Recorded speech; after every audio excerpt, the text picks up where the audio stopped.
موتنا وقاتلني الخوف، راح نبول على روحي. هنا ما يصرى لي والو. سلام عليكم ورحمة الله تعالى وبركاته. مرحبا بكم في قناة كاب 26.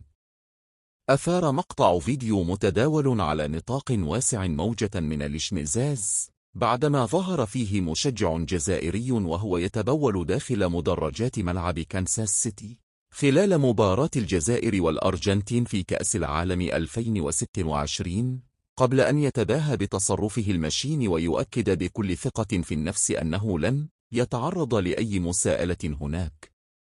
المشهد يعيد إلى الأذهان واقعة البوال الجزائري رؤوف بالقسمي الذي صور نفسه وهو يقوم بالفعل نفسه داخل مدرجات ملعب الأمير مولاي الحسن بالرباط خلال كأس إفريقيا بالمغرب،